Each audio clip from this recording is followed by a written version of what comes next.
Tudo bem, queridos? Espero de coração que vocês estejam muito bem. Estamos aí prosseguindo dentro dos processos sintáticos, né? Aguardando, anelando, desejando que os certames vestibulares e Enem da vida se aproximem e venham e sejam realizados e tudo seja, realizado, feito consecutivamente de modo benfazejo a todos. E para tanto, estamos estudando aspectos gramaticais fundamentais e importantes para esses certames, esses processos, essas provas aí.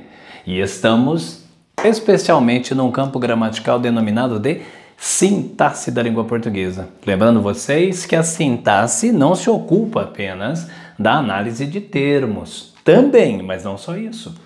O nosso processo, progressivo deu-se como? Primeiro, analisamos os termos da oração, essenciais, integrantes e acessórios, sujeito, predicado, objeto direto, predicativo, complemento nominal e assim sucessivamente. Depois, passamos à análise do período oracional, tudo dentro da sintaxe. Vimos orações coordenadas e subordinadas, o período simples, período composto por orações coordenadas sindéticas e assindéticas, período composto por orações subordinadas, substantivas, adjetivas e adverbiais. E, na última aula, nós ingressamos, nas últimas duas, na sintaxe das concordâncias nominais, em que tratamos das relações de nomes flexíveis entre si, principalmente daquele grupo nominal, adjetivo com substantivo, substantivos e adjetivos, enfim. E hoje ingressaremos no estudo da concordância verbal. Perfeito? Vamos trabalhar isso? Então vamos lá. Considerações. Eu já disse a vocês que a concordância deriva do latim cos cordis, cos cordis, mais do que cardia do grego. Por que cos cordis? Porque fala-se de corações que andam unidos, jungidos, que andam numa mesma linha de ideais. As palavras flexíveis também andam. No que diz respeito a número e a gênero, procuram andar uma conforme a outra. Mas, na concordância verbal, a preocupação não é tanto a palavra. O nome já diz concordância verbal. A concordância verbal contempla, primeiramente, a relação existente entre o sujeito e o verbo de uma oração. Perfeito? É a partir daí que as nossas regras serão estudadas. Vamos ver? Regras. Primeira, vamos falar do sujeito. Já sabemos, conforme a análise anterior, que o sujeito é considerado um dos dois termos essenciais da oração, sujeito e predicado, e que ele vincula-se ao processo verbal. Não que ele seja o agente. Ele pode ser o agente, mas ele pode ser o paciente, agente ou paciente, ou dele afirmar-se alguma coisa. O fato é que, na maioria das vezes, o sujeito concordará em pessoa e em número com o verbo a que se relaciona. Vamos ver? Vamos lá. Primeiro tipo de sujeito. O sagaz jogador venceu o derby. Derby é uma partida. Vamos ao verbo da oração, já que a concordância verbal é o verbo que vai nos nortear a princípio. E perguntar a ele quem venceu o derby. Quem venceu o derby? O sagaz jogador. O que nós temos aqui? Sujeito, porque é um termo vinculado ao verbo. Determinado, porque a sua natureza e identidade está clara para nós. Mas nós compreendemos algo aqui. Que, como núcleo, como base do sujeito, nós temos este nome. Afinal de contas, o papel de núcleo de sujeito é destinado a um substantivo. O substantivo aqui está. Então, temos um núcleo do sujeito. Se temos um núcleo só, temos um sujeito determinado simples. Observem. Sujeito determinado simples, apenas um núcleo, verbo na terceira pessoa do singular. Está correta a concordância? Corretíssimo. Eu não poderia colocar o sagaz jogador venceram. Esse tipo de concordância é a base que sustenta a concordância verbal. É a relação que é existente entre o sujeito e o verbo de uma oração. Este sujeito é simples. Vamos mudar um pouco este cenário. Vejamos, o pai e o filho partiram. Verbo, quem que partiram? O pai e o filho. O que nós identificamos da oração? O sujeito, correto? Identificamos a sua natureza, ele é determinado. Neste sujeito, todavia, também identificamos a presença de núcleos, só que dois núcleos, essas duas expressões, essas duas palavras figuram como núcleo do sujeito. Eu disse a vocês que um sujeito, quando apresenta mais de um núcleo, 2, 3, ele é um sujeito determinado composto. Muito importante é a realização desta oração. Como? A estrutura dela. Ela está naquilo que denominamos de ordem direta. Primeiro o sujeito, depois o verbo. Quando há, vem complemento. Quando há, vem circunstância. Não é o caso aqui, porque o verbo é intransitivo. Esta concordância está perfeita. Quando nós temos um sujeito determinado composto anteposto ao verbo, a concordância se fará na terceira pessoa do plural. No plural, porque o sujeito é plural. Mas, guarde bem isso, o sujeito ele está anteposto ao seu verbo. Vejamos o que acontece agora embaixo. Olhe o sujeito onde ele está figurando. O sujeito está depois do verbo.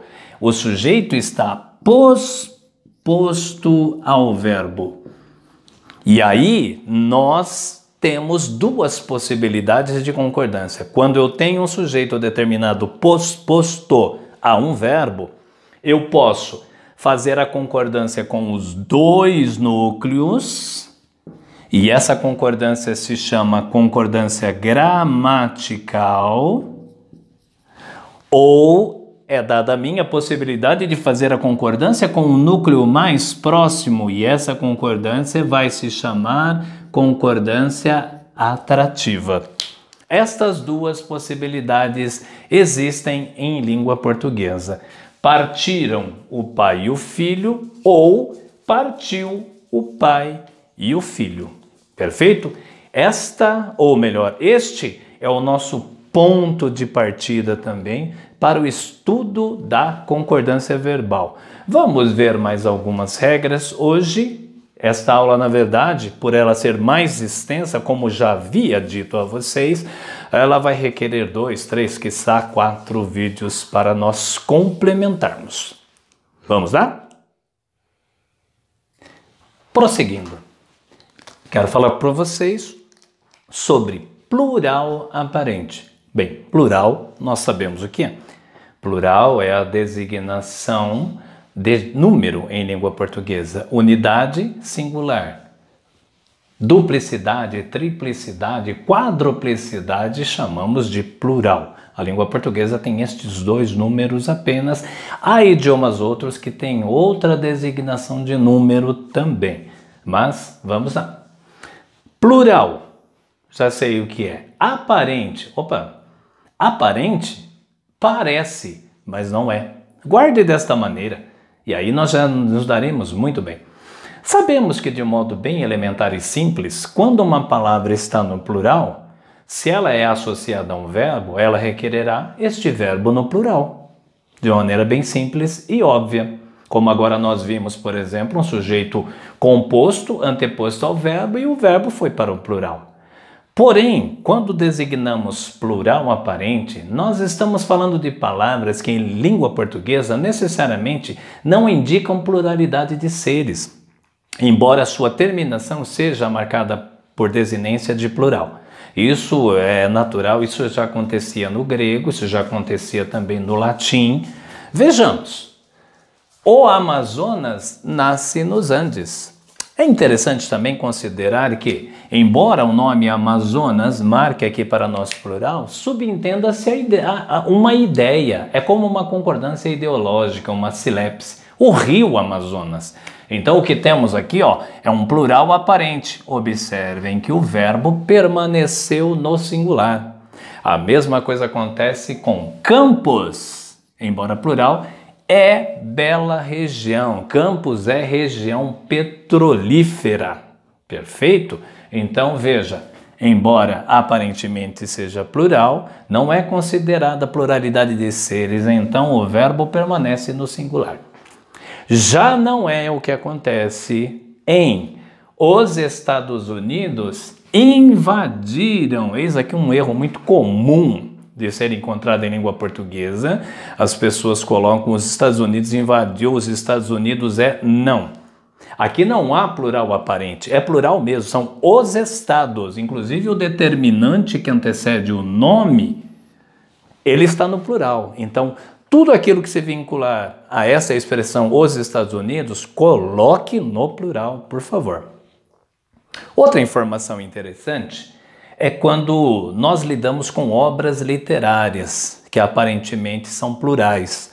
Aqui, alguns teóricos de peso, fazem defesas até divergentes, conflitantes, porque uns dizem, não importa, é nome de obra literária, mas faça a concordância naturalmente. O outro diz, não, cuidado, veja o que ela designa.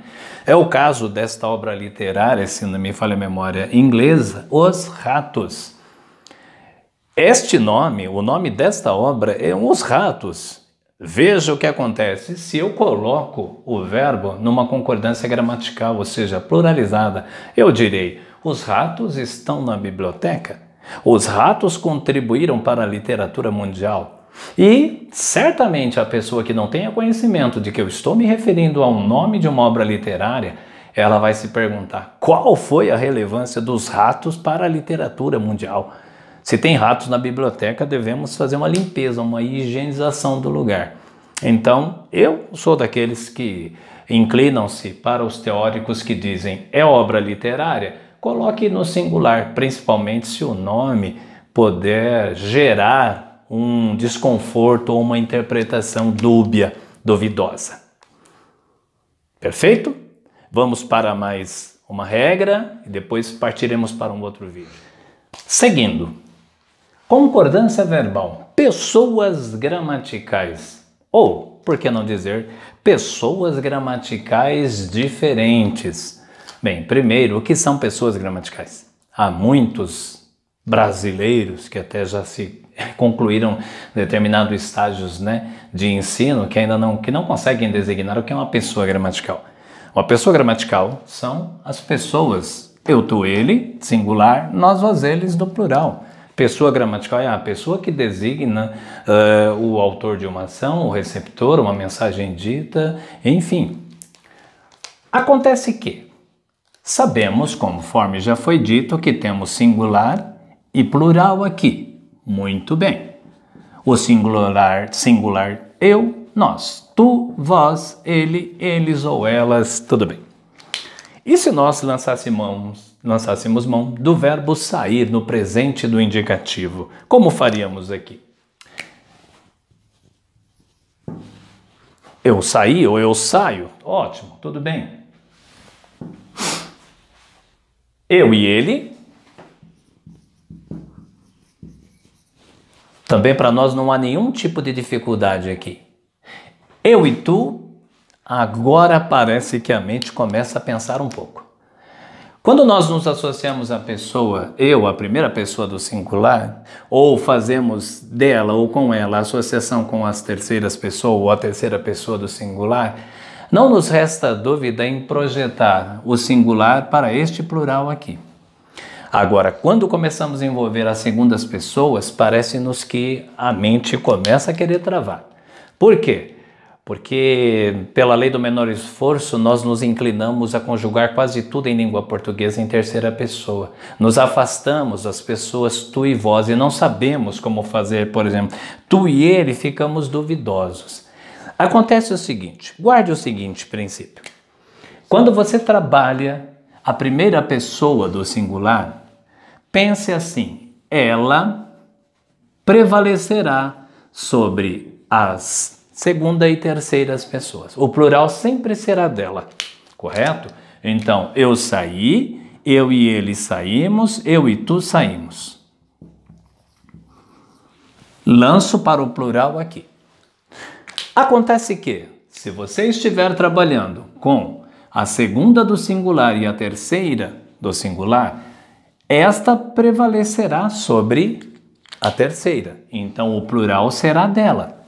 Então, em termos gramaticais, normativos, rígidos, diremos: tu e ele saístes. Porém, cabe dizer também que hoje em dia não faltam autores que utilizem o plural aqui. Tu e ele saíram. Então, devo dizer assim, em termos gramaticais objetivos e rígidos, a primeira pessoa prevalece sobre as duas subsequentes e a segunda prevalece sobre a terceira. Seria dessa maneira se você fizer uma opção por usá-las assim.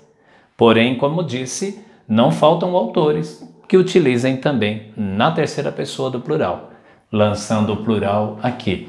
Tu e ele saíram. Perfeito? Obrigado pela atenção, Deus abençoe, até o próximo vídeo, continuando aí essa série de regras sobre concordância verbal. Acredito que umas 15 ou 16 regras serão contempladas, vislumbradas, estudadas por nós. Deus abençoe, obrigado.